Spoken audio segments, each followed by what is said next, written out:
Hot Mic is brought to you by Red Wing Shoes of Fargo. Built to last. 3003 Main Avenue, Fargo. And basketball keeps on rolling. We'll also hear from the Seattle Seahawks starting center Jalen Sundell today, and we're talking a lot of hockey. All that coming up and more on the next Hot Mic, which starts right now. Hot Mic with Dom Izzo. Really? Really, Dom? No. I like what Dom's doing. Okay. Dom Izzo. Jeez, come on, Dom. What do you think I am, a magician? Yeah, I'm fired up, Dom. What else could I say? Absolutely. I was great to get on the field, and then Dom came up to me, and I'm trying to walk away from me. I just wanted to enjoy myself out there. Hot Mic. Great job. There's got to be some kind of intelligent question about something. Coach Dom Izzo, WDAY in Fargo, North Dakota. Can you give me a layup or something? Hot Mic. Presented by Northwestern Mutual. That program is second to none. On the networks of WDAY. You know, if it's not about sports, I find it very hard to concentrate. Here's Dom Izzo. Dom Izzo.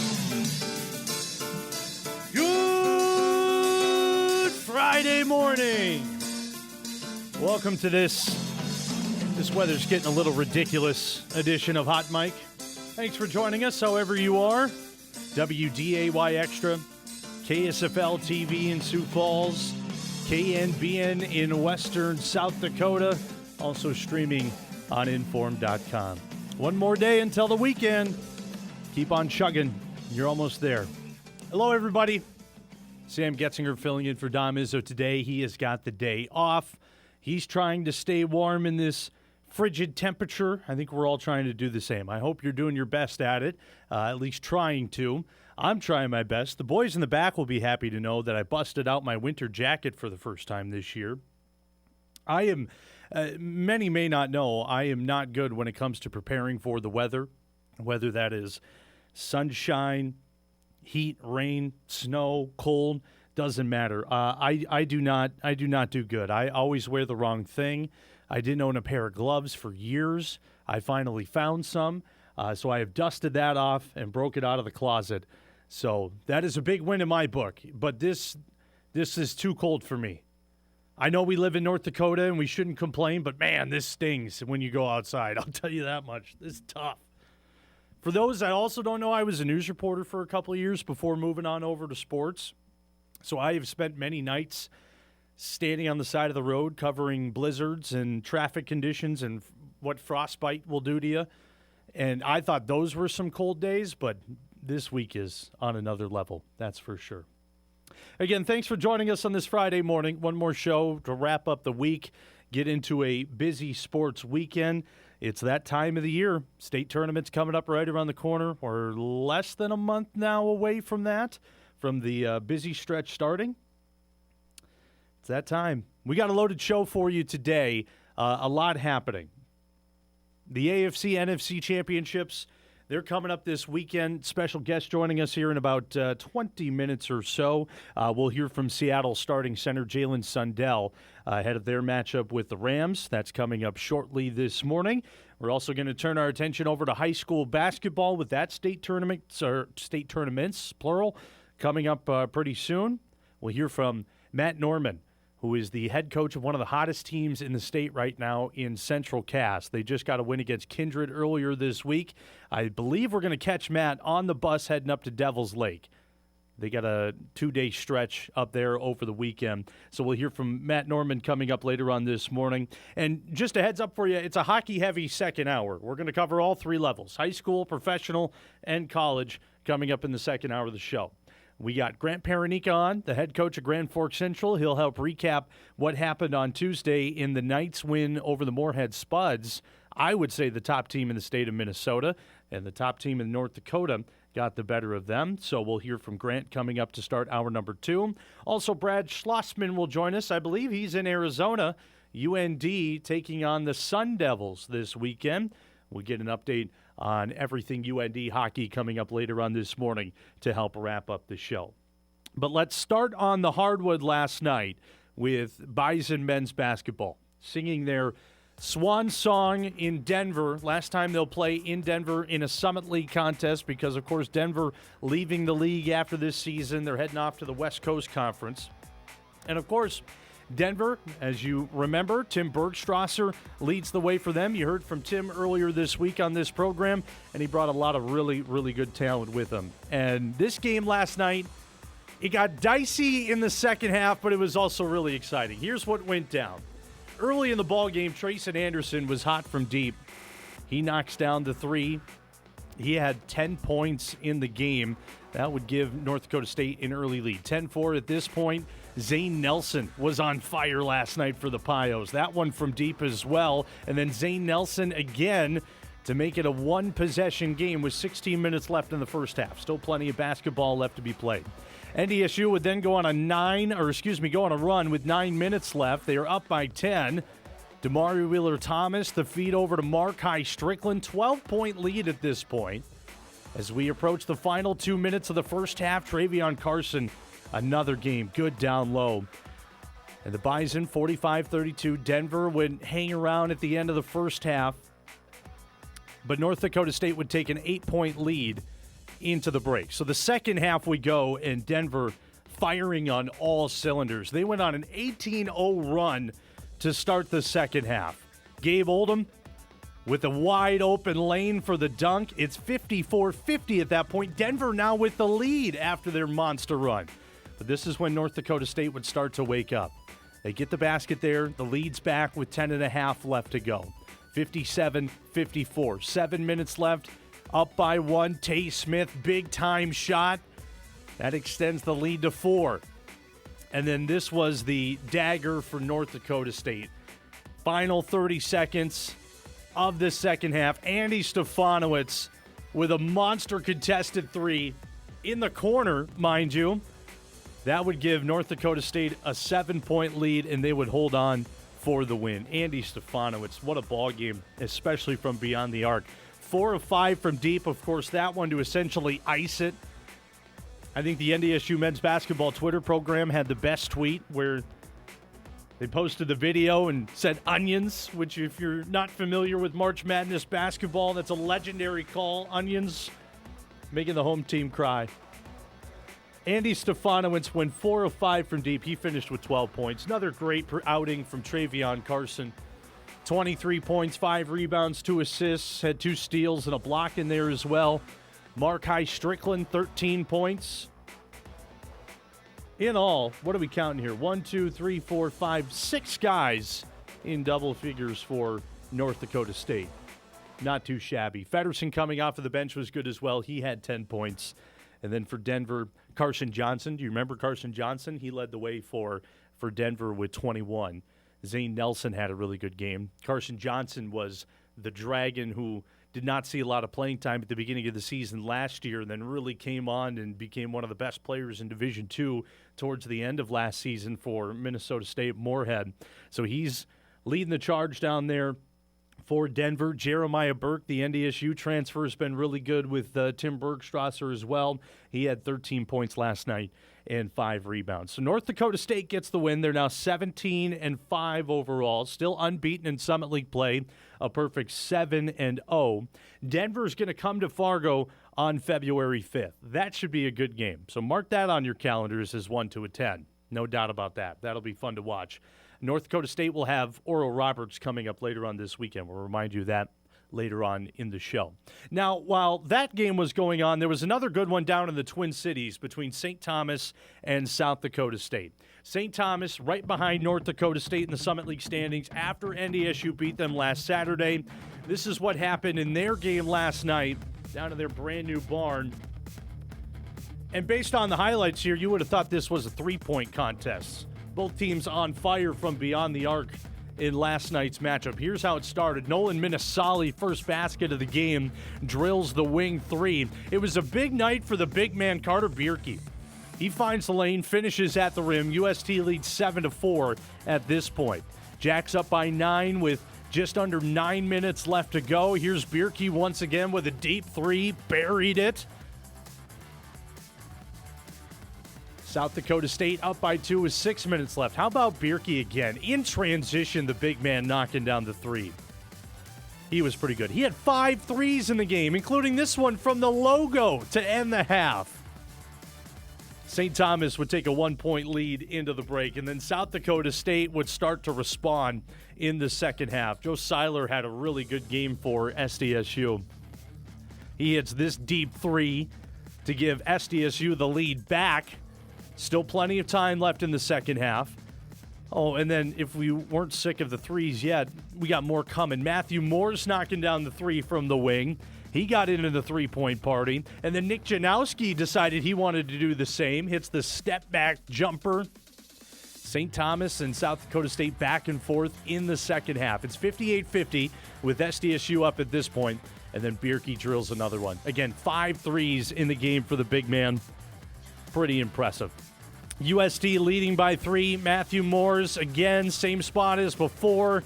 Knocks down another 3. The lead would continue to go back and forth, but St. Thomas would hold off in the end. 74-69, the final score. St. Thomas is still unbeaten at home, 10-0 in their brand new facility. They get the win over South Dakota State. Joe Seiler for South Dakota State goes for 24. Nick Janowski, 21. Carter Bierke with 21 as well. So here's where we stand on Friday morning in the Summit League standings. North Dakota State at the top, still unbeaten, 17-5 on the year.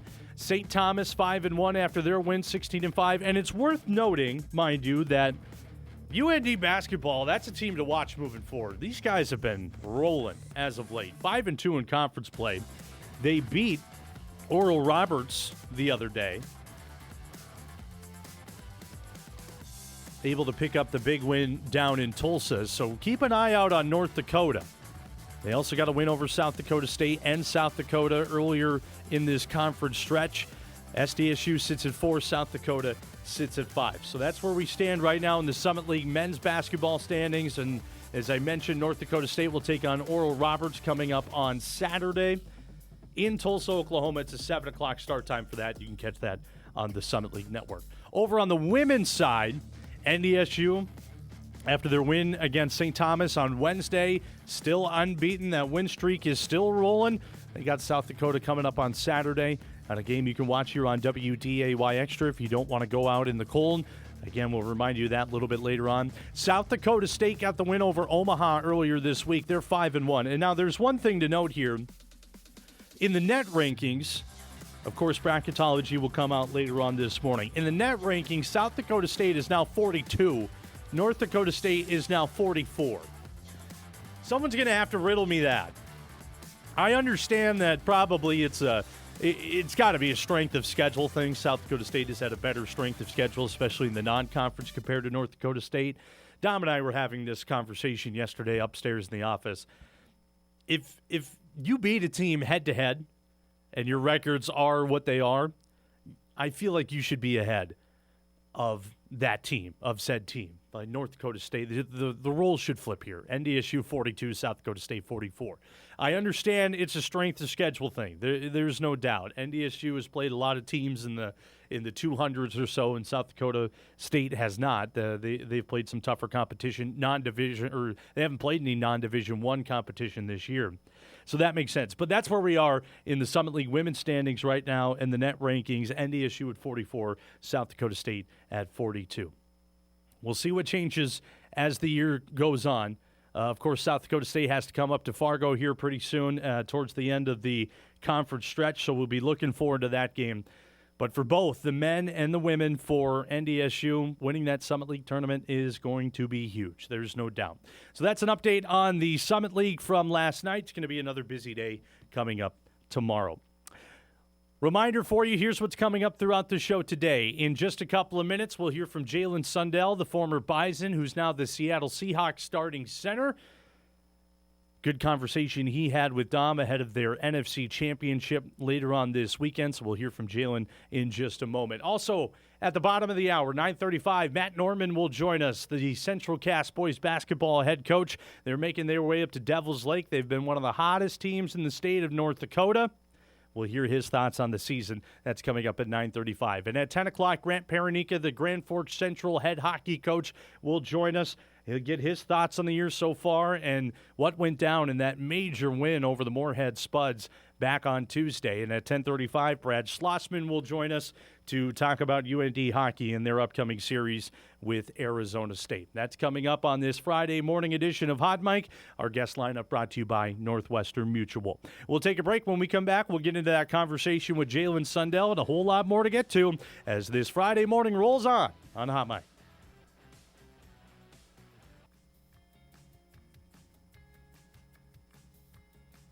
Welcome back on this Friday morning edition of Hot Mic. Cold one out there today. My Storm Tracker weather app says minus 18. That's fun. We're in what are we in? An extreme cold warning until Sunday at noon. 2 thumbs up. Love it. Love it. That's sarcastic, by the way. Okay, coming up this weekend, it's the AFC and NFC championships in the NFL. You got New England and Denver, and then Los Angeles and Seattle. That's what's coming up on Sunday. And if I had to guess, I imagine all eyes around here are going to be locked in on the Seahawks game, I should say, because we have 2 former Bison lined up next to each other starting on the offensive line, Gray Zabel and Jalen Sundell. And they have been on a tear this season, the 2 of them. It's been really fun to watch. Dom was able to catch up with Mr. Sundell ahead of the crucial game this weekend. Here's their conversation. Describe the anticipation for Sunday. Yeah, we're excited. It's really just another game though for us. Similar to, in college, these quote big games are just another game, and you got to treat them the same way. It's almost felt like mini FCS playoffs here. You played the Rams 3 times. You played the 49ers 3 times. Like, you remember this from college of playing teams multiple times in the playoffs, right? Yeah, it was very similar. It's just the strength of how good our division is this year, and it's unique playing 2 NFC West teams in the first 2 games of the playoffs. So, described. I know you're saying it's just the next game, but even in the back of your mind, like, hey, this is the ultimate. We get here, we got a chance to play in the biggest game. I mean, how do you keep that out of the mind to get ready for Sunday? Yeah, I just try and keep things in perspective and, just focus on, the task at hand, the things that, matter right now, which is, having a good practice today and being locked in for meetings and, just focusing on the little things that, make the difference in the game is really what you got to do. And if you start focusing on how big the game is, you kind of lose, focus of those things. I'm trying to remember, like a couple of years ago, this time you going through the pre-draft stuff and getting ready. How much do you remember with the Seahawks talking to you? Do you remember it all? I don't think we talked much at all. There's some other teams that talked. I didn't have, I want to say, a bunch of interest, during the pre-draft process. A lot due to my medical stuff, but not a whole lot, to be honest. So when the opportunity came, and just get a chance to go to this organization and what appealed to you and obviously what they liked about you. Yeah. I remember, I had this was my first tryout, after it didn't work out with Cleveland, and, I went back to training during the summer. And then my first tryout was the day before camp started. And then the next day come in and learn the offense and also go to practice 1. So that was a lot going on. I was also playing tackle day 1. I was like our 4th string tackle. So, it's been a roller coaster, but it all has worked out. So when did you get a sense that A, it was clicking, and B, they liked you? I just kept, competing during, last season, and the first game I didn't dress. And then the second game I dressed, and then, I think a few games in I was on special teams, and, just kind of kept getting more and more. And, obviously my goal was to come in and win a starting job this season. So, I guess once I kept getting more and more opportunities, you kind of feel like, they like you. be an undrafted guy and to earn now a starting spot? I mean, is it almost similar to the recruiting route that, hey, not many people looked at me, North Dakota State did? Did you use that same mindset to now earn a starting spot in the NFL? Yeah, I mean, I've kind of been an underdog my whole career, my whole football career. I mean, came from a smaller high school and like you said, didn't have a bunch of offers. Behind a lot of good players, at North Dakota State. So, you felt like, you were behind the whole time, which is also what, pushes you to become better and allows you to have that mindset of not getting complacent. So in some way, it's almost easier being, an underdog per se than, vice versa. So. Does it feel ironic? We bugged you all the time about playing center the first year you did it. Now you're doing it in the NFL. Yeah. I mean, I've played kind of everything in my career. So, when they were, telling me I was coming in to play tackle, I said, okay. And then, they needed me to play center. I said, okay. Beginning of this camp this year, they said, we might, try you at guard. I said, okay. So, yeah, I'm kind of used to it now. So I want to ask, in the offseason, does the brass come to you at all and say, hey, we're thinking about this Zabel guy? Like, did they talk to you at all? I don't think anybody said anything beforehand. I remember, getting a bunch of texts and stuff afterwards, from coaches and stuff saying that they were fired up to, get my boy. And, I don't remember anything beforehand. I saw the photos, Jalen, and when he and his mom and dad flew out there, you're right there showing around. Can you describe what that day was like? Yeah, that was crazy. I mean, I knew obviously there was a chance of Gray, coming here before the draft. I didn't know that was, someone that they were particularly looking at. And, I watched draft and, in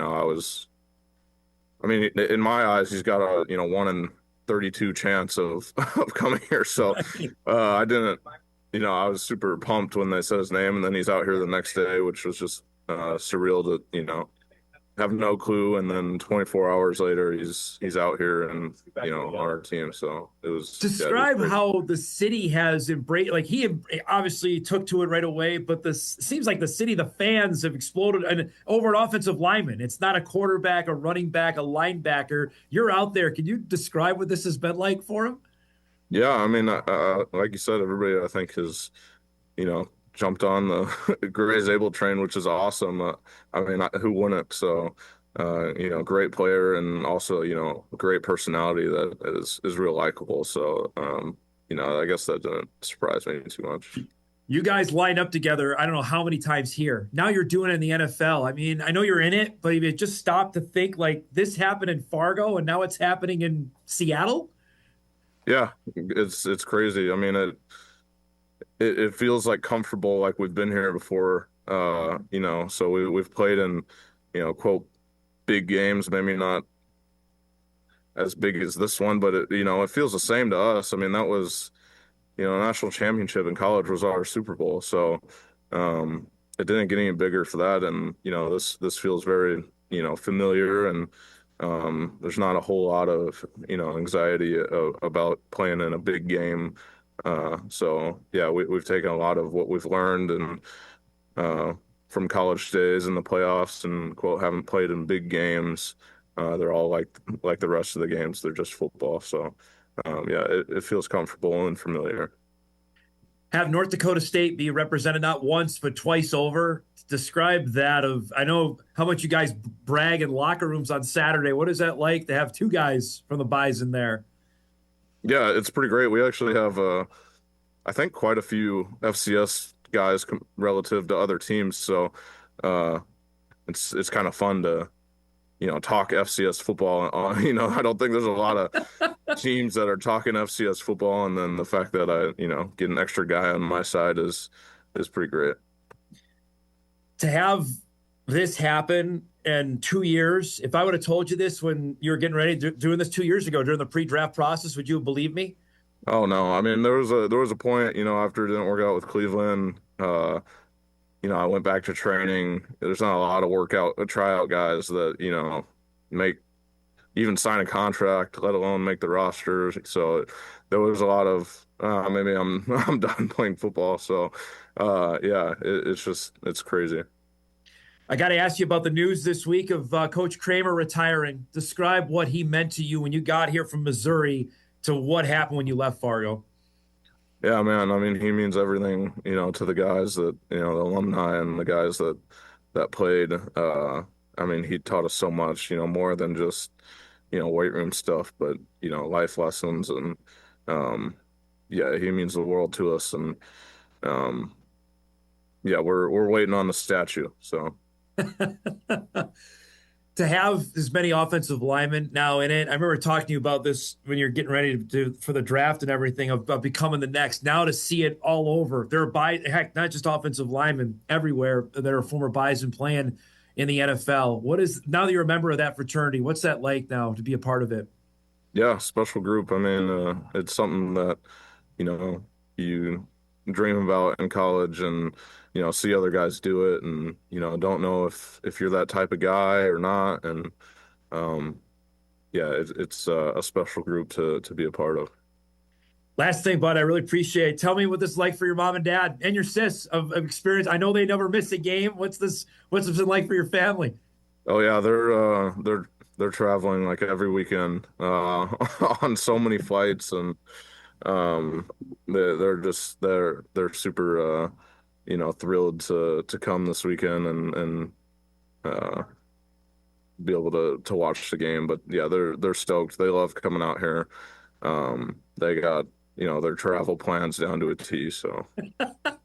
And there's a bunch of other former teammates. I know I saw Cava was at the last game on Saturday. What's that mean? Like former teammates are coming to watch you and Gray both play. Yeah, no, it's been really cool. There's been quite a few guys that have come out. Jake Cava, Brian Ohava, who was my roommate for a while, came last weekend as well. So that's awesome. That was pretty cool. So yeah, it's great having people out here. Always great to hear from Jalen Sundell. Big game coming up this weekend. We'll keep eyes on that as Seattle takes on Los Angeles. That's 5:30 on Fox. The game prior to that is the AFC Championship. New England and Denver, 2 o'clock, CBS Paramount Plus as well. New England is now, the line is at -4.5 in favor of New England. It opened up at 5.5, and Seattle is -2.5 point favorites over Los Angeles. We have time later on the show. I'll give you my expert picks because you all know I'm great at picking games. But Seattle's been fun to watch. It's been cool to see Gray and Jalen go at it. I watched them take on the Colts a couple of weeks back, and they did pretty well. They did pretty well against the Colts. Obviously, they did great last week against San Francisco as well. Gray Zabel has become an immediate fan favorite over in Seattle. The clip has been going around social media this week of him giving some advice to the defensive lineman that created a sack, which has been pretty cool to see. Guy knows ball, that's for sure. So it's good to see them doing well at the next level. See if Jalen and Gray can go to the Super Bowl. For Gray, it'd be year number 1 and go to the Super Bowl and potentially be a favorite in that game. That would be pretty interesting. We're pulling for those two in the NFC Championship coming up. We're due for a break. Let's take one here on this Friday morning. When we come back, Matt Norman, the head coach of Central Cass Boys Basketball, will join us from the bus on the way to Devil's Lake. That's coming up next on Hot Mike.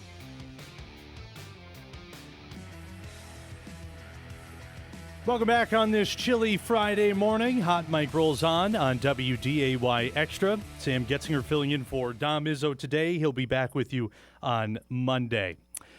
Going to talk some high school hoops here because there is a really good team around our area right now. One of the hottest teams in the state, in my opinion. Central Cass has been on an absolute tear out of Region 1, Division A. Happy to welcome in Central Cass boys basketball head coach Matt Norman joining us on this Friday morning. We caught him on the bus on his way up to Devil's Lake. Coach, I hope you're having a good trip. I hope that bus is a warm one.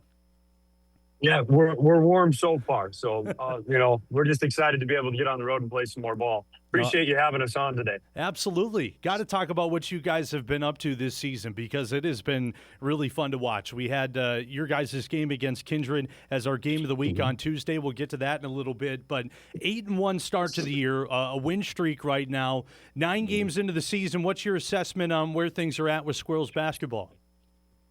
You know, we're doing a nice job. What I'm really impressed with the boys is that their attention to detail seems to be getting more and more sharp as we go from game to game. We're 10 games in. Actually, we played a game in Minnesota against a really good St. Peter's team. They beat us at Concordia. But, it's just been a blast. They're such great kids. They're super energetic. They're here for one another, too, which makes practice really, really fun and super competitive. And so hopefully we can kind of continue to string together some successes. No doubt. Let's go back and talk about that game from Tuesday. Of course, Central Cass taking on Kindred. That's a rivalry game. The storylines write themselves in that one. And you guys came out firing on all cylinders, 65-46 final score. Describe what went into that game to get the win against a really good Vikings team. You're right. It's a great Kindred team. They're well coached, and they're going to be trouble for us when we catch them again on the turn of our season. Our mission going in was to make sure that we were the aggressor from the tip. We didn't want Kindred to be able to get into their offense to really be able to attack us. They've got a lot of good sets that get them some clean looks, and they do a nice job transitioning the ball too. So we knew that our defensive transition had to be clean. We had to really, really be on the ball when it came to covering up any rebounds they would get. And then we wanted to be able to pressure them full court. And credit to the boys. They did a nice job of executing that game plan. If I'm not mistaken, you guys played them 3 times last year, right? And Kindred got the best of them all 3 times. And this was the first win against the Vikings since 2023. How big of a confidence boost was this? Or what was the feeling after the game, after that final buzzer sounded? It's a blast. Kindred has been such a successful team here over the last few years, and even before our 2023 game with them. And so to beat a quality program, obviously that's a feather in your cap, so to speak. But we've got to make sure that we don't just rest on our laurels here. Yep, we got 1 win in the beginning half of our season. Region 1 is going to be tough, and so we've got to celebrate it, absolutely. But we're going to see them again, and it could easily be us on the other end if we're not careful and we're not diligent. You and I were talking off air before you came on this morning. Brooks Bacco is a challenge in and of itself. He's a really good ball player. How did you guys handle him on that game on Tuesday? You're right. He's a very, very good athlete and a very good basketball player. So he's going to be a problem for any team that Kindred plays. We knew that he had to work hard to get his average. So we wanted to diminish his efficiency a little bit, make him get, contested looks. We threw 3 different guys at him. I thought, Andrew Zemer, Zane Blixt, and Blaze Cotton did a great job of making sure that they defended him right from the catch. And then we tried to run some extra bodies to just keep him out of rhythm a little bit. He's a fun kid to watch. It's a little frustrating as he's had success against us. And he still had success, when we played him on Tuesday. We finished with a double-double with some extra points and rebounds to spare. It's one of those games and against one of those guys where he's going to get his. You got to contain everybody else. I feel like that's the case when you go up against Bacco and Kindred. That's for sure. I remember covering you guys last year and thinking, okay, this team's got talent, but they're pretty young. And now they have a year of varsity basketball under their belts. 2 seniors on the squad, 3 juniors, and the rest are sophomores, freshmen. You told me you got an 8th grader on there as well. Where's the growth from last year to this year in your mind? They're all basketball guys, and so they spend a lot of time. At least most of them spend a lot of time in the gym in the off season. They're really, really dedicated to making sure they get their skills where we need them to be. The biggest difference is we're another year older, another year more physical. We're still young, so we still have some inconsistencies that we have to hammer out. But it's just fun to see them reap some of the reward. Like we talked about earlier, the season is still super young. So we've got a lot of things to continue to work on to make sure we're putting one foot in front of the other. But last year we got nicknamed by a YouTube crew doing our live stream in Wahpeton, Brody Runk and his daycare. Brody was our lone senior last year, and we kind of embraced that early on. And so Brody did a great job shepherding us through last year. This year, we've got our three captains in Easton Holland, Casper Renz, and Andrew Zima that have kind of taken off where Brody left us. And it's really fun to see them find success, some more success. For those that haven't seen Central Cass basketball this season, what would you say you guys pride yourselves on? You want to go on the court each night and do what? What would you say is the team identity this year? Yeah, we want to create extra possessions. And so we're going to play, full court defense. We're going to do our best to create a high tempo game. We're blessed to be able to go 9, 10 kids into our bench every night. And we do it on purpose. And so we can stay fresh if we play a high intensity game. We also have to share the basketball. We got a lot of kids that do a nice job scoring, but if we can pass up average shots for great shots, especially with our depth, we can be a matchup problem for teams. Yeah, no doubt about that. Again, Matt Norman, the head coach of Central Cass boys basketball, joining us here on this Friday morning. I know you got the whole team sitting behind you. Give some of them flowers. Who's standing out to you this season? Man, a lot of kids. I mentioned our captains. Easton Cash and Andrew Zemer have been doing a great job. Each of them averaging over 13 points a game, which is huge.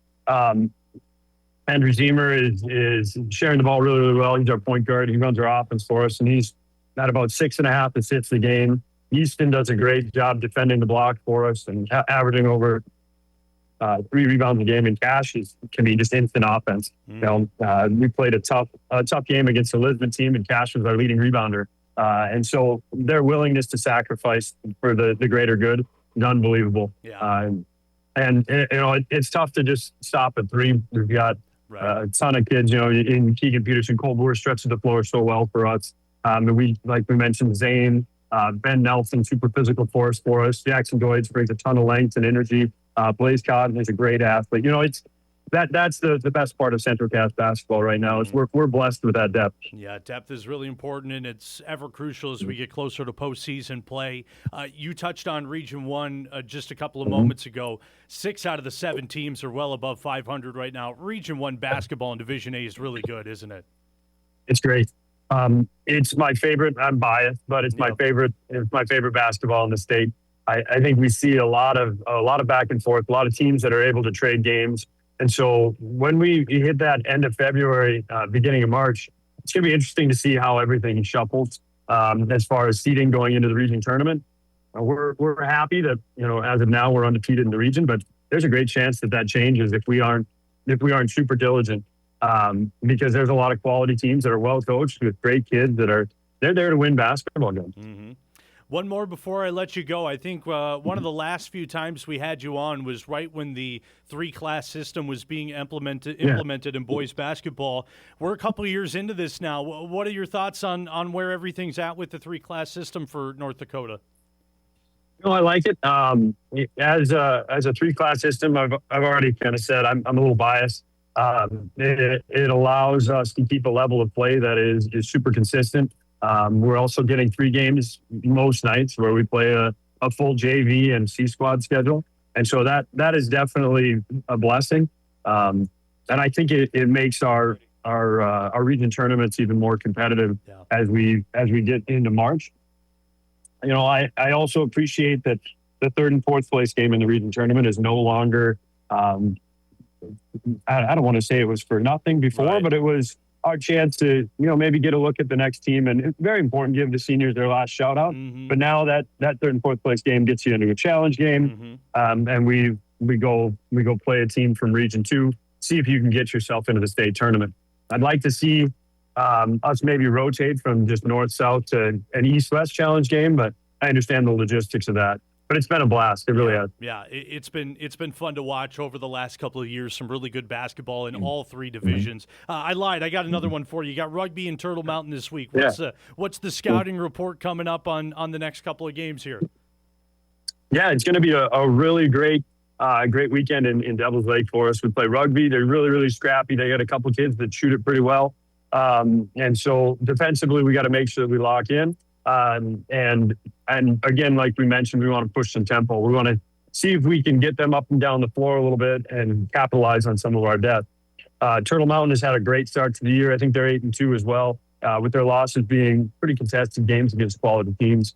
And so I love times like this in the season. We play a tough game on Tuesday, and now we go back-to-back games Friday, Saturday, kind of help us create that region tournament feel where you get a tough game followed by 2 quick ones. Mm-hmm. And so this will be a good measuring stick to see where we're at. And hopefully we can go 1-0 in each game and make sure that we're pushing forward. No doubt. Is everybody sleeping behind you? I haven't heard one yell since we got on the Zoom call here. We're lucky with good parents too.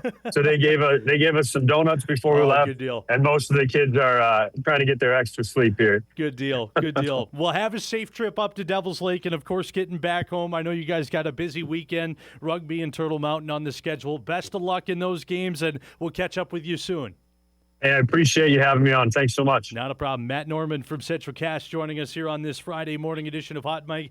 Big weekend coming up for them. As I mentioned, they got a couple of games up in DL, rugby, Turtle Mountain, and then he told me they're going to come back and help host the youth tournament they have over at Central Cast on Sunday. So it is a busy weekend for Central Cast boys basketball, who has been on a tear as of late. It's been really fun to see what they've been doing this season, and we'll see what they do as we get closer to region play and the state tournaments, which is right around the corner. But that win against Kindred, that'll turn some heads, no doubt, especially in the fashion that they did it, 65-46. I'm not good at math. What is that, 19-point win over the top team in the state, the defending state champions? Tip of the cap to that. So big thank you to Matt Norman for joining us on this Friday morning. We are due for a break. Let's get to that. When we come back, the updated ESPN bracketology for both men's and women's in the NCAA, that is out. We'll take a look at that and see where the Bison are in the latest update. We'll also get an update on the Wolves. And we're, again, reminder for you, we're talking hockey in hour number 2. That's coming up next on this Friday morning.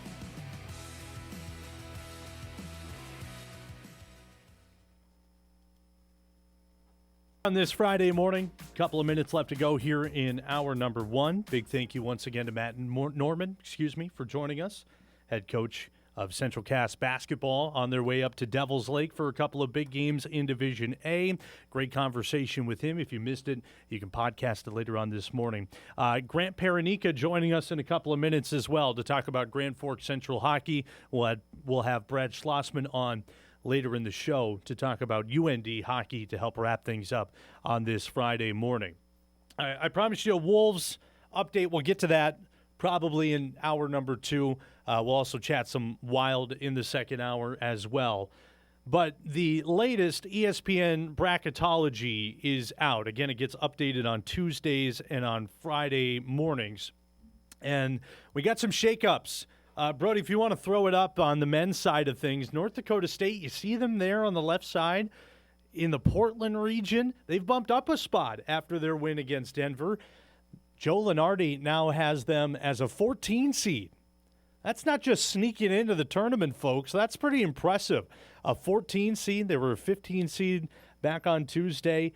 They have bounced up. Right now, Lenardi has them up against BYU, a 3 seed. Also in that region, North Carolina, a blue blood. And then Miami, Ohio, as an 11 seed right now. And if you haven't been following along with NCAA, at least mid-major basketball, Miami, Ohio has been the talk of the town. I think they're still undefeated, like 20-0 right now.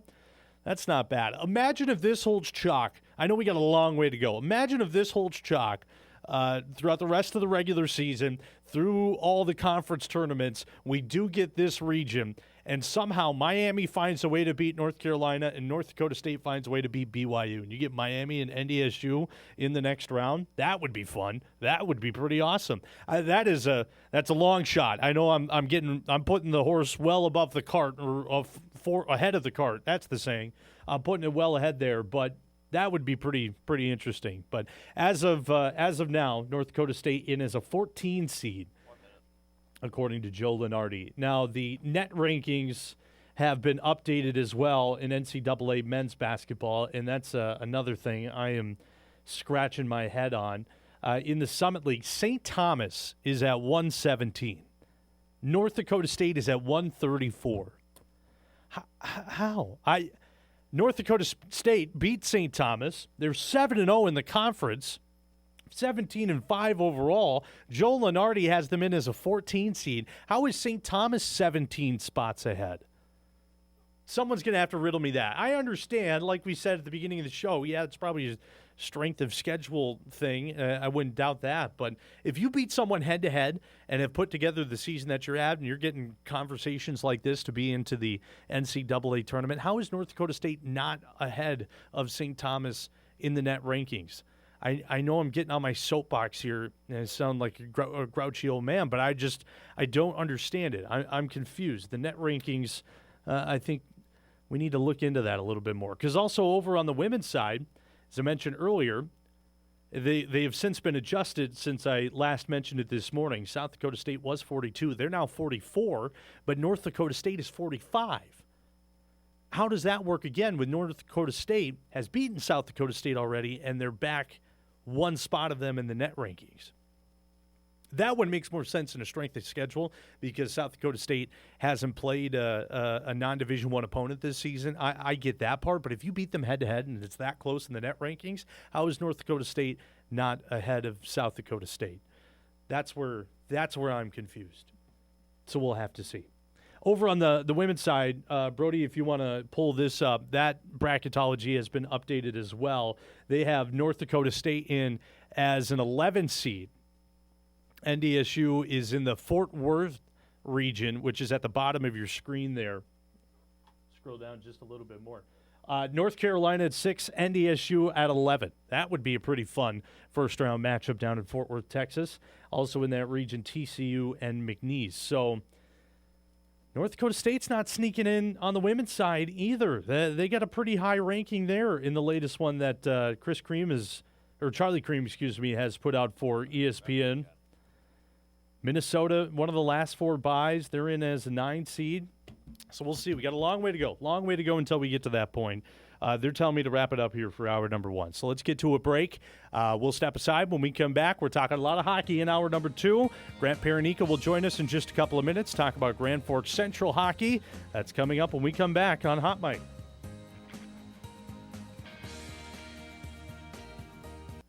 This is Hot Mic. Hot Mic. On the networks of WDAY. WDAY. Here's Dom Izzo. Friday morning edition of Hot Mic rolling on here on WDAY Extra. Sam Getzinger filling in for Dom Izzo. I promised in hour number 2, we're talking a lot of high school hockey, pro hockey, and college hockey coming up over the next hour. Happy to welcome in our next guest to start off this 10 o'clock slate. Grant Paranica, the head coach of Grand Forks Central Hockey, the defending state champions. They have been off to a stellar start to the year. Grant, thanks for taking some time this morning. Hopefully you're staying warm, and it's been a fun start to the year, hasn't it? Yeah, thanks for having me. It sure has. We've had a little bit of ups and downs, but more ups than downs so far. So we're happy with the way things are going, and hopefully we can continue. And take that any day of the week. More ups than downs. That's the name of the game as you go throughout the season. Before we talk about the year in total, I want to go back to Tuesday and get your reaction to that game against Moorhead. Top team from North Dakota, top team from Minnesota. What was the mindset from you and your squad going into that game, and then to see how things played out? That was pretty fun to watch. Well, I think, I'd like to say something fancy and technical, but we didn't really think about that very much. For us, it was just I guess in a way, on one hand it was a big game, and on the other hand it was just another hockey game, right? Mm-hmm. 2 defending state championship teams playing each other. That's kind of a big deal. But on the other hand, it was just 2 high school hockey teams playing, and a bunch of kids on the ice, kind of doing the best they can. So right. My take on the game, I guess, for us going into it, it was more about us in the locker room, and just like I always talk about playing to a standard, and I think that's a little bit of a buzzword right now. Mm-hmm. But it's something we strive for in practice and in our games. There's a minimum level that you have to compete at, and we try and get our kids to that. And I think the other thing is, for us is playing to an identity, like not trying to be something we're not. Like I say we're not a Corvette. We're a '70s Chev square body, and that's kind of what we got to be. A little rough around the edges, and big heart, and we'll get you there, try and get you there in the long run. We don't care if we have a few door dings in the parking lot at the grocery store, Well, I know you are a calm, cool, and collected guy on the bench. You guys had the lead going into that third period, and then, of course, Moorhead makes that big run and eventually push things into overtime. Nolan Mardo had the game-tying goal with 90 seconds left to go into overtime. When Moorhead was going on that run in the third period, what were you telling your team after they took the lead? Well, just to stay with it, our game, we had played a good game up to that point, and Moorhead, they're just tremendous at finding that open ice and spreading the ice out.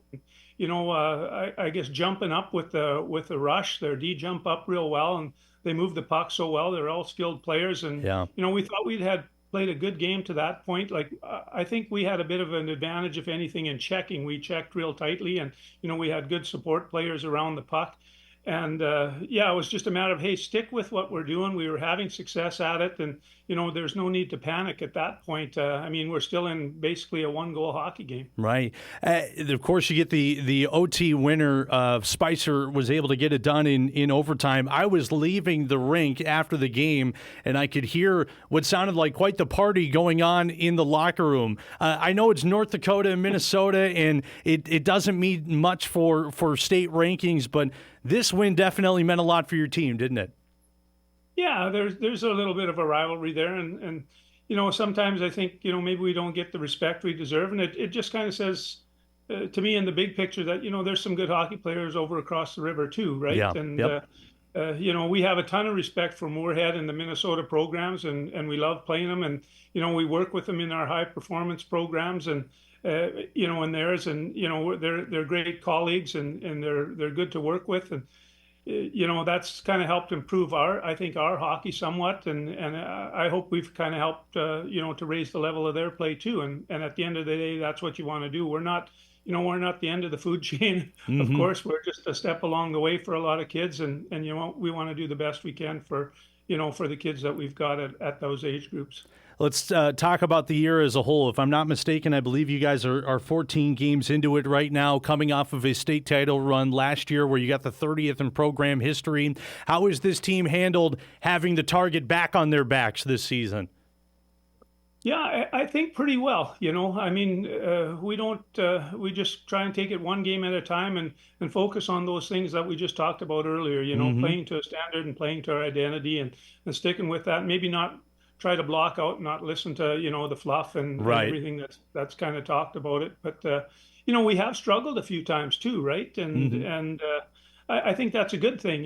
Some of our kids have been put in a little adversity, and, they have to answer to that challenge, and it helps them grow as a player. You guys have had 6, I believe, out-of-state opponents this season from across the river in Minnesota. What was the mindset and scheduling to get those Minnesota teams in the mix? Because it's some pretty good competition you guys are going up against. Yeah, well, we've got a lot of seniors in the lineup this year, so we've had an older team and having some success last year with, them being juniors. We were hoping to get some games where we could really be challenged, and we really found that. We went up to War Road, and they kind of gave us a lesson on how to play a little bit there. And now with Moorhead, obviously a quality team. I think they're number 1 or number 2 in AA, and and then we faced Bemidji too, another AA team, and they're a good hockey club. I think the idea was that, we'd want to be challenged as much as we could. Not that there's no challenge over here, but, right. It's kind of stimulating, I think, too, to the kids to be able to play other teams that you don't, see all the time. Yeah, no doubt about players, that. Different skills, different players, different philosophies, and I think that, helps them grow as well. Absolutely. You mentioned it, a lot of returners back on this year. Of course, you lost some pretty good seniors from last year's state championship squad, but there's a lot of guys back in the lineup that are familiar names that have been around for the last couple of seasons now. Is there anything different about this group, play style wise or off the ice compared to last year? Oh, it's kind of the same group. So, Yeah.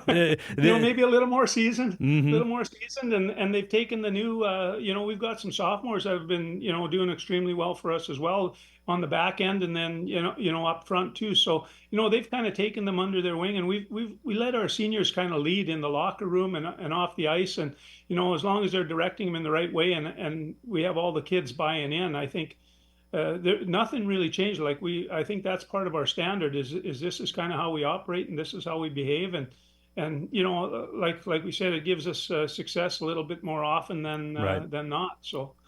I want to talk about some of the guys on your team. Again, Grant Paranica from Grand Forks Central joining us here on this Friday morning. I want to start with the goaltenders because you got two that are really good, Weston Nielsen and Rylan Berg. Dean and I were talking about this during the game. It seems like on a year-to-year basis, you either have too many good goalies or you don't have any at all. And you guys are in the category of you got quite a few really good goalies, don't you? Yeah, we sure do, and both of them are, they're battling daily, right? Mm-hmm. And I think it serves to make them both better goaltenders, and they work hard at it. They support each other, and they've got a competition going every day, and when one kind of wins out a little bit, I guess if I can even call it that, when they win out a little bit.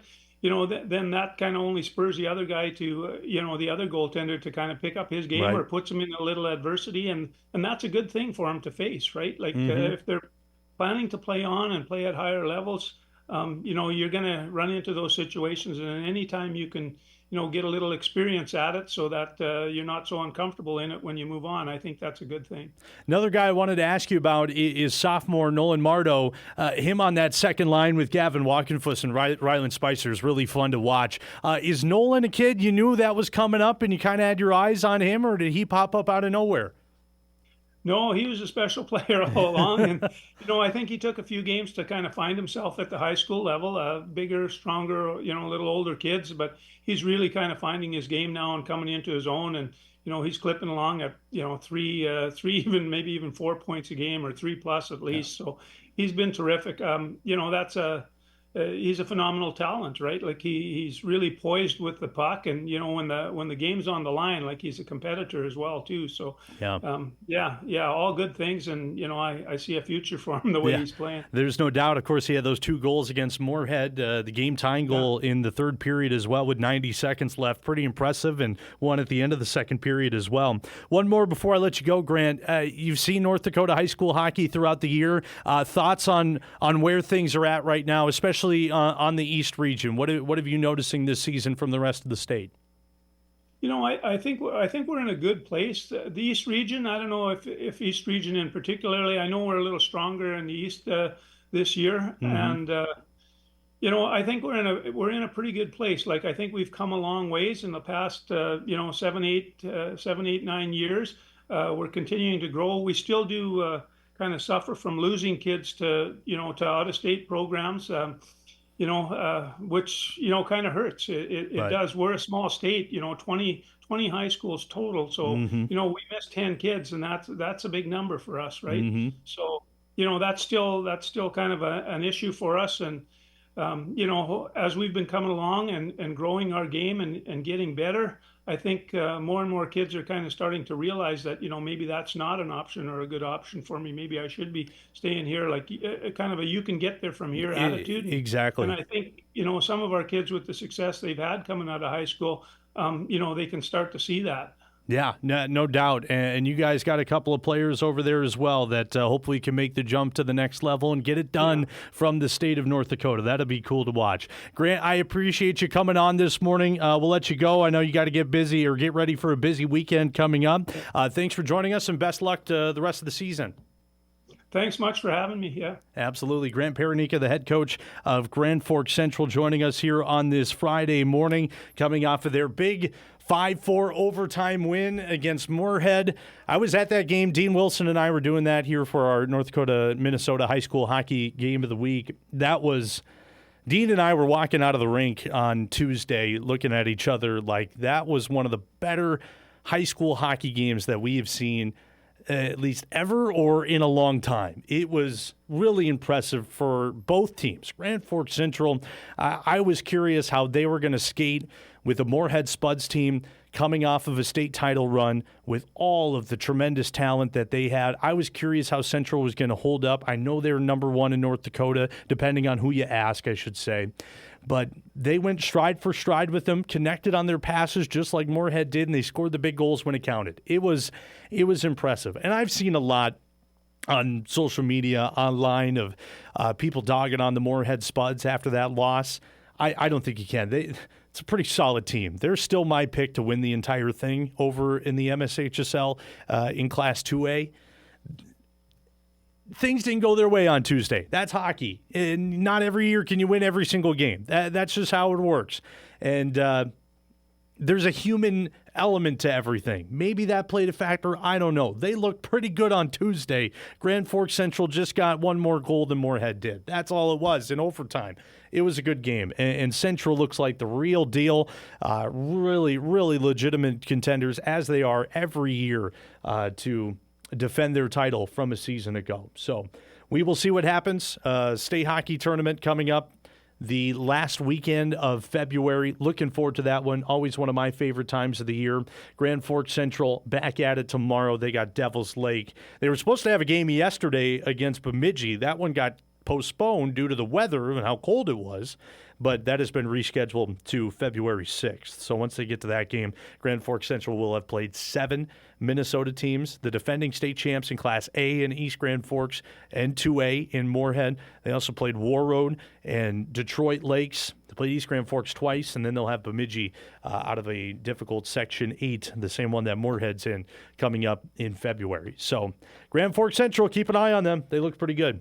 All right, we're due for a break. When we come back, let's get you a Wolves and Wild update. And a reminder for you, Brad Schlossman joining us at 10:35 to talk all things UND hockey. That's coming up when we come back on this Friday morning edition of Hot Mike.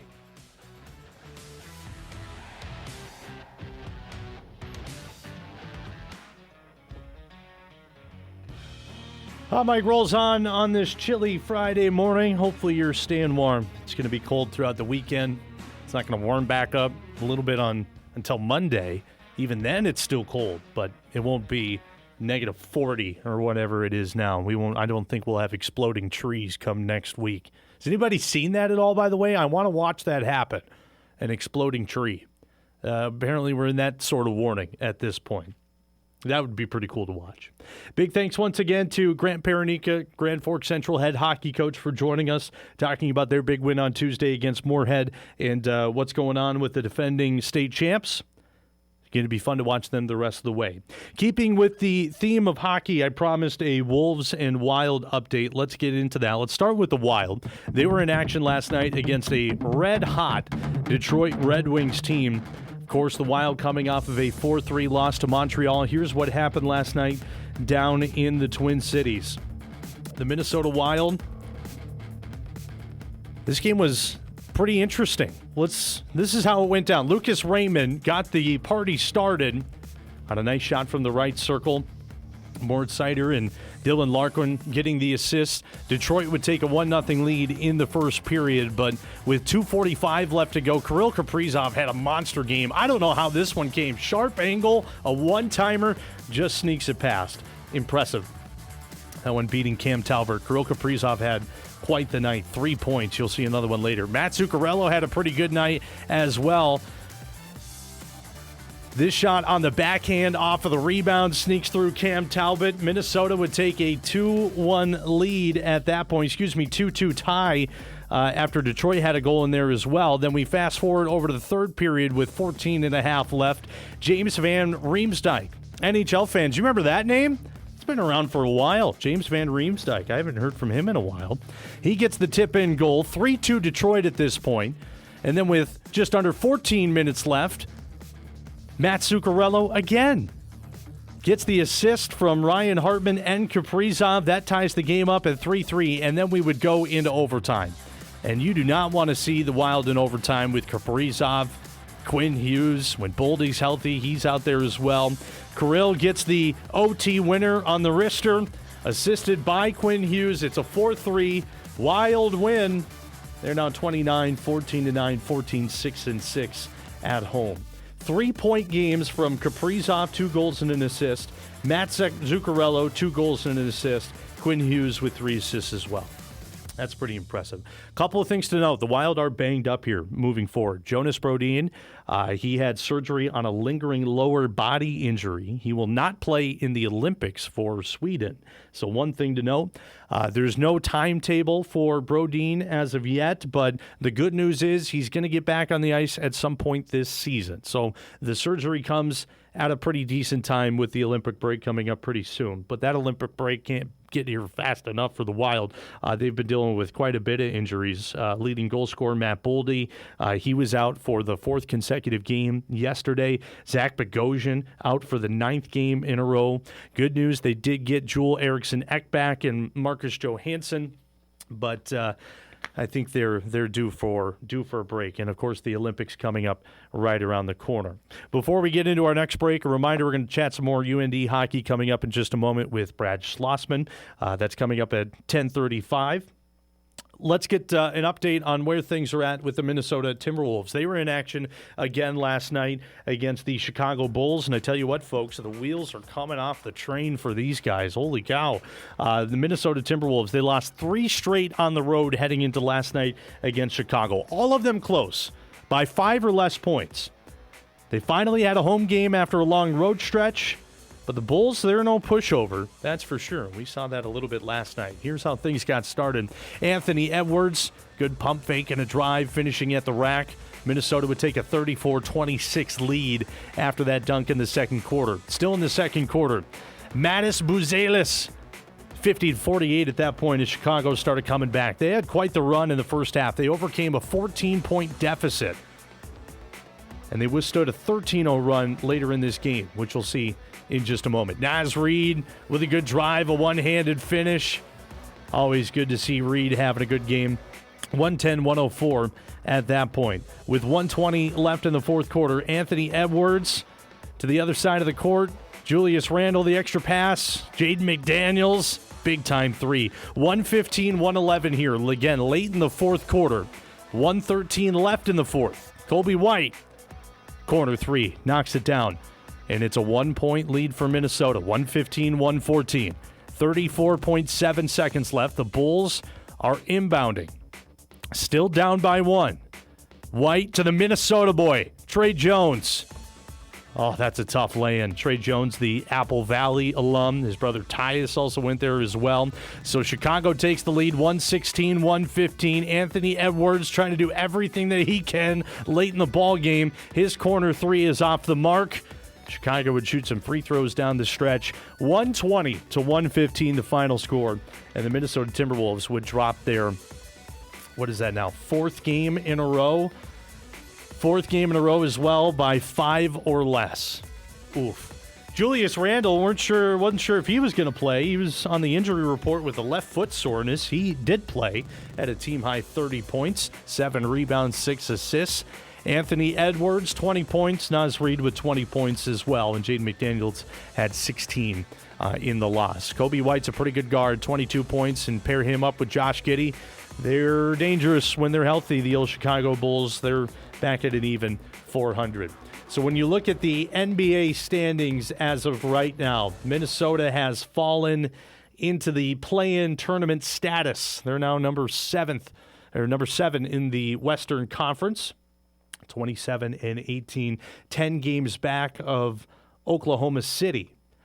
The Wolves got a big one coming up tomorrow. They have Golden State in a game that you can see right here on WDAY, statewide ABC. That game, I believe, is at 4:30. I'll remind you that when we get to the what to watch. But that'll be a good one because Golden State is in that 8 spot, also in play-in contention right now. Something's got to change. They're on a losing streak. Let's now hope this is a typical Minnesota professional sports team's blow-up. But that all-star break can't come soon enough. There's no doubt about that. Minnesota's been dealing with a little bit of injuries as well. But props to Chicago. They withstood a 13-0 run in the fourth quarter late in that one to hold on for the win. Chicago has now won 3 straight, and they took advantage of a Minnesota team that fouled a ton last night. Fouls were an issue. The Bulls shot 33 free throws, and they made 27 of them. Minnesota only shot 15 free throws. It's not a winning recipe. So we'll see if the Wolves can change things. Again, they're back in action coming up tomorrow. We'll take a break. When we come back, we're talking some more hockey. UND hockey update with our guy Brad Schlossman from the Grand Forks Herald. I believe he's down in warm Arizona getting ready for that series between the Fighting Hawks and the Sun Devils from Arizona State. We'll get a full update on Arizona State, what to expect from them, and a whole lot more when Brad joins us in just a couple of minutes here on Hot Mic. Time to chat some hockey. Shot score! North Dakota wins! The best college hockey writer in the country is on deck. North Dakota, champions of the college hockey world! Here's Brad Schlossman.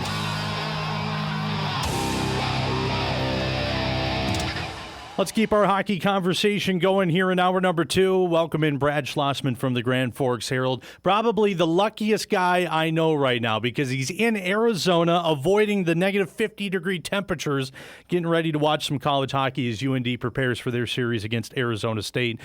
You lucky son of a gun. What's it like down there in Arizona right now? Do you want to know? I don't know. It might make me and everybody else feel pretty bad. I'm not going to lie. It looks good. It's wonderful. Thinking about throwing on some shorts to take a little walk this afternoon here. Don't say that. 70 degrees.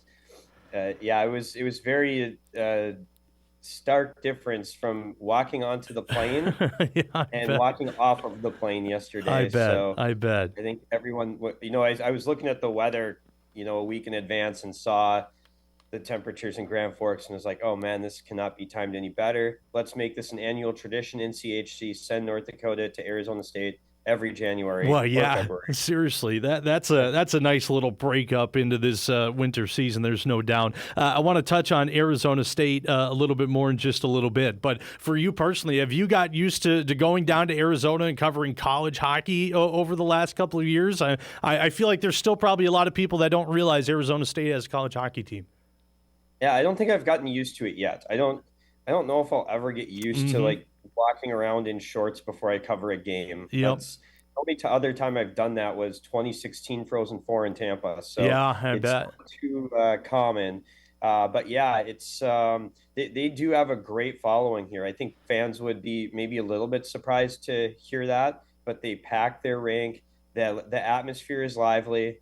The students really get into it here, and it's panned out fantastic. Pretty new facility there too, right? Mullet Arena, is that correct? Yeah, Mullet's only a few years old. It's right next to the football and basketball stadium, so it's kind of right there in the stadium portion of campus. And yeah, it's been such a good addition for the NCHC, a competitive team, a big program that has some money behind it and does things at a high level. So I think that was a great move by the NCHC to bring ASU aboard. I want to talk more about Arizona State in just a moment, but let's turn back the clock here and recap last week, the series against Denver up at Ralph Engelstad Arena. Of course, Denver in the top 10 this season. They split that home series, UND did. What did you take away from last week? I don't remember a weekend where UND or too many games where UND just thoroughly dominated Denver like that on Friday night. Shots were not close. The score wasn't close. UND looked really impressive. Saturday night, Denver came back and won, but UND still outshot Denver by 17, 18. I should do that this afternoon. I meant to keep my research going, but when's the last time Denver's been outshot by 15 two games in a row? Like, that just doesn't happen. Right. And this is not a bad Denver team. So I think my big takeaway was, yes, you want to win 2 games when you outshoot a team like that. However, big picture, this team looks really good. Like, there's something there with this UND hockey team. You never know what's going to happen in the postseason when it's one and done. Who knows? Do they lose first round? Do they go all the way? We'll find out, but they have a chance. Right, exactly. And I'm sure there's a lot of buzz building there because we haven't seen that from UND in a little bit. It's been fun to watch them. And I agree with you. When was the last time Denver got dominated like that? But it seems like they responded well in game 2 and were able to come away with the win. So the Pios, no slouch if you were just looking at day 1. Yeah, they came back. They kind of survived getting outshot. I think shots were 27-8 after 2 periods, North Dakota. But it was tied. So that was key. I do think that some of North Dakota's shots on Saturday were not high quality.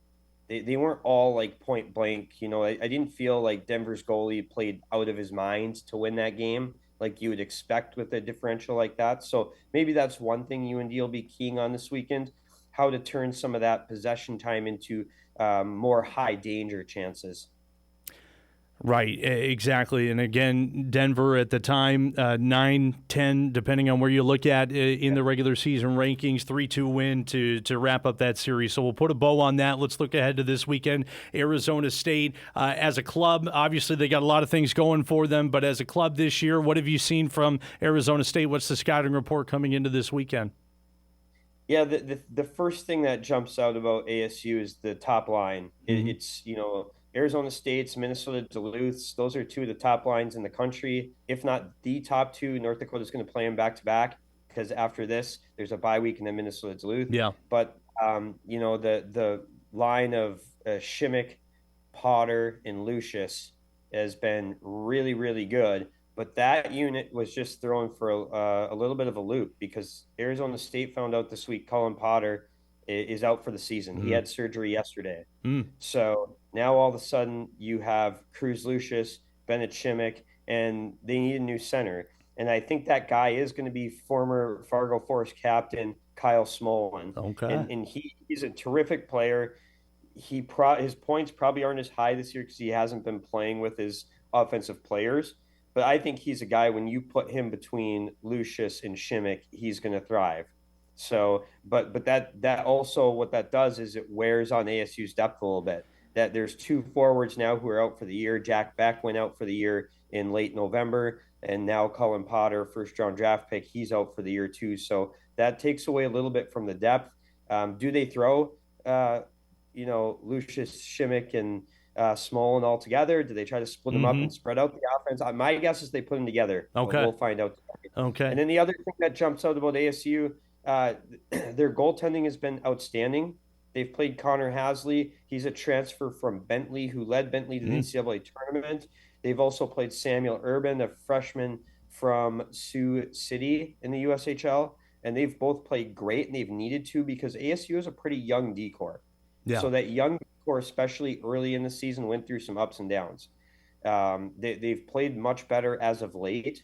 But if there's an area where UND is going into this game saying, how do you win this series?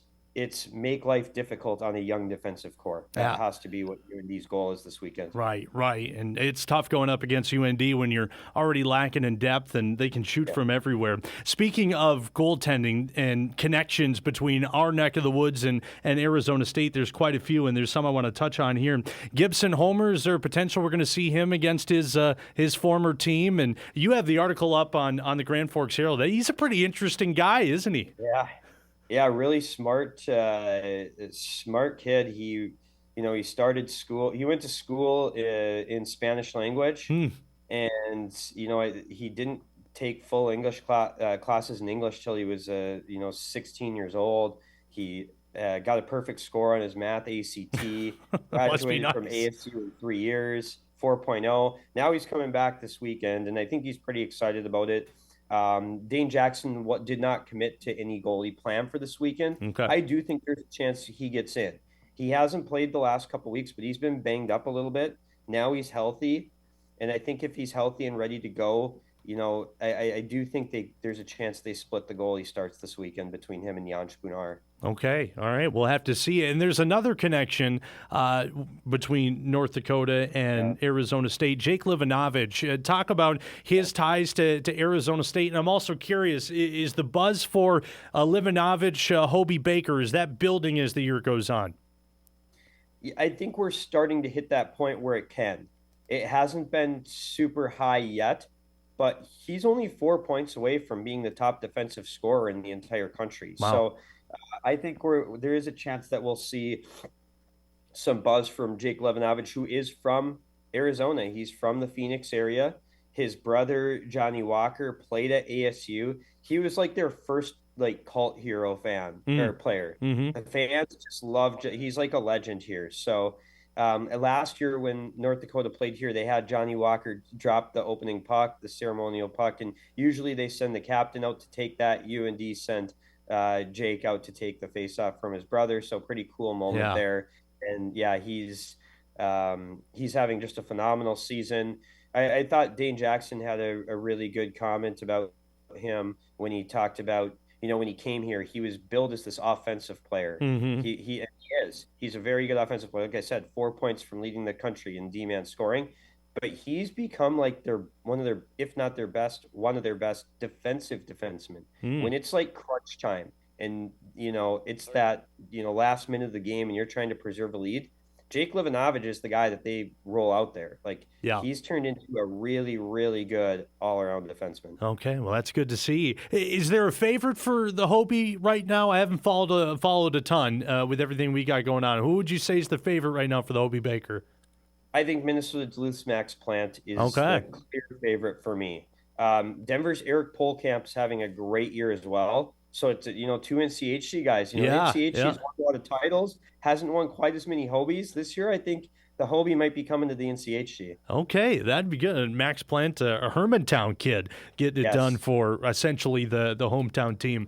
A couple more before we let you go. Again, Brad Schlossman from the Grand Forks Herald joining us in beautiful Arizona ahead of UND and Arizona State series. I'm still jealous. What's the update on the rest of the NCHC? What have you noticed now that we're getting towards or past that midway point of the season? Well, I think Western Michigan, the push is here from the Broncos, but they're like 11-1 in their last 12. Yeah. Western Michigan, they went through some injury issue. They lost one of their best defensemen for the year in Una Väisänen back in November. And the first series they played without him, it did not go well.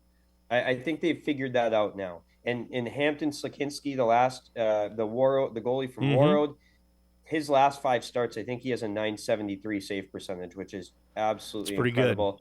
He has been fantastic. Western is back to last year's status where it is rolling right now. And, it might come down to North Dakota Western for the Penrose Cup. Denver's sitting right there too. Denver could, get into that mix as well. But to me, it looks like and then Minnesota Duluth isn't far off. So you've kind of got like the top 4 teams, and then there's a split right now in the NCHC. So well, I see St. Cloud State. My Huskies are in that split, huh? They are. They're in the split. But they're a dangerous team as well because the NCHC has a bunch of teams that have like really big top lines. Yeah. And that top line with Gross, Bernovic, and Hall is legit. Okay. I think Tyson Gross is the most underrated player in the country. No one ever talks about him. He's unbelievable. But they don't have depth scoring right now. That's what's really holding them back. Those 3 have been great, and the depth scoring isn't quite there. So, but they are a dangerous team to play. And if Jan Shostak plays like he did last Friday, where he had a 42 save shutout, that could be a game changer. Shostak has struggled a little bit this year. He's gone through ups and downs as a freshman, but hey, he's the USHL goalie of the year last year for a reason. That is true. So yeah, they are a threat there. CC's getting Owen Beckner back this week. He's first line center. He's been out for a while. That's a big difference for CC. He's missed the last 6 games, and he's still their leading scorer. Yeah. So Owen Beckner back, we'll see what they can do. And what does that say about the rest of Colorado College, right? Yeah.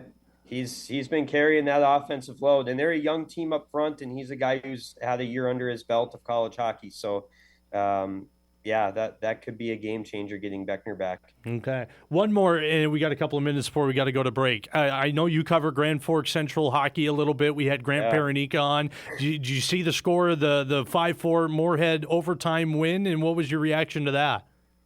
Oh, yeah, I watched it on WDAY Extra, actually. No. So. Well, apologize for that.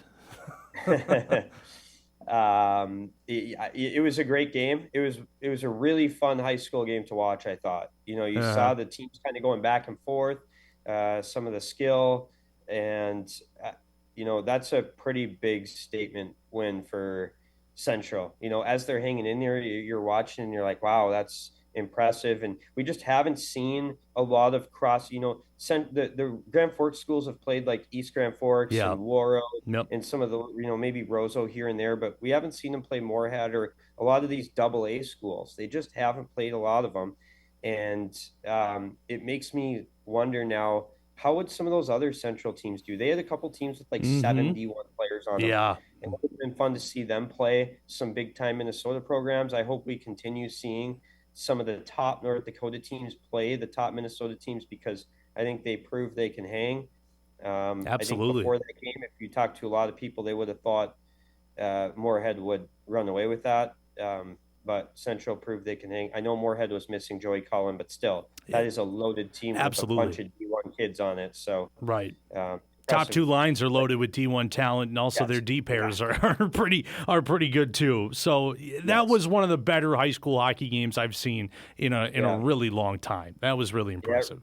It reminded me, I think it was like 07 or 08. I covered a Grand Forks Red River versus Roseau game back when Roseau was just loaded. Yeah. And Red River was loaded. It was at Purpur. That was probably the best high school game I've ever covered. It was like 1-0. That would be fun. It was an unreal game. Mike Lee was in goal for Roseau, and he played great too. That was just a great hockey game, and watching Central versus Moorhead brought back memories to that game for me. Yeah, so no doubt. Like, I haven't seen it. This is kind of on that level. So no doubt. Great game. We'll cut you loose. We got to get to a break here, and you got to go enjoy the sun down there in Arizona. So I appreciate you coming on. Have fun this weekend, and we'll catch up with you soon. Perfect. Thanks, Sam. Absolutely. Brad Schlossman from the Grand Forks Herald joining us again. UND taking on Arizona State coming up this weekend. They start tonight, 8 o'clock, 6 o'clock tomorrow on NCHC TV, or the NCHC network, I should say. Let's step aside. When we come back, we'll get into a busy what to watch and wrap things up on this Friday morning. That's coming up as Hot Mike wraps up after this. Breaking news on a Friday morning to wrap things up on this end of the week edition of Hot Mike. My guy, Philip Rivers, former Colts quarterback, future Hall of Famer now, is in the mix for the Buffalo Bills head coaching job. Adam Schefter reporting that not too long ago here in this 10 o'clock hour. That's interesting. I don't have time to react to it. Maybe we can get to that next week. But if he lands that job, that'd be quite the jump to go from, where to go, St. Michael Catholic High School to the NFL. We'll see. Philip Rivers is in the mix. Before we get out the door, let's get into our what to watch here on this Friday morning.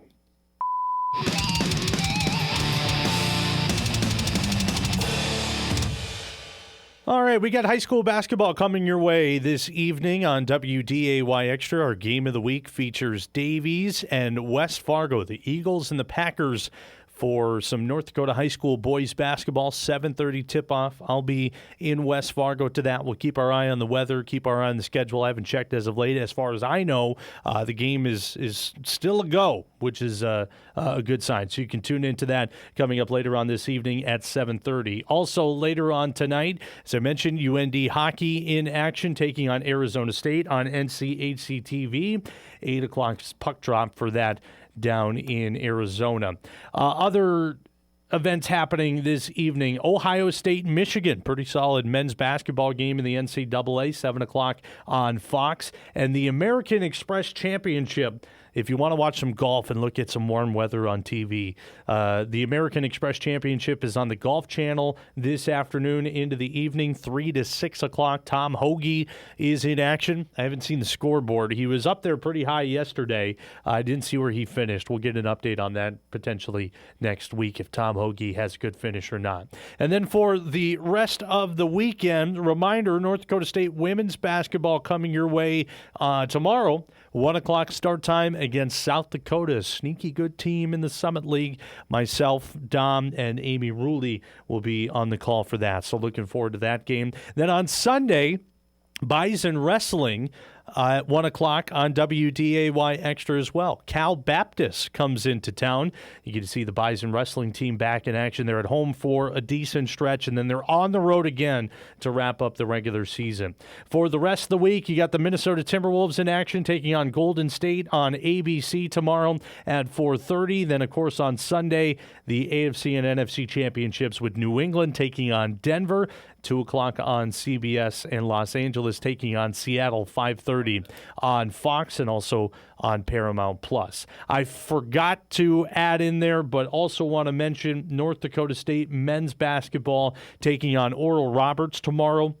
7 o'clock tip-off for that in Tulsa, and you can find that one on the Summit League Network. We'll see if North Dakota State can pile up another win and move to an 8-game win streak and 7-8-0 in conference play. We'll see what happens. As you saw the bracketology that came out from ESPN earlier this morning, North Dakota State now at a 14 spot and the women at 11. That's pretty good. So good, a lot of action happening this weekend.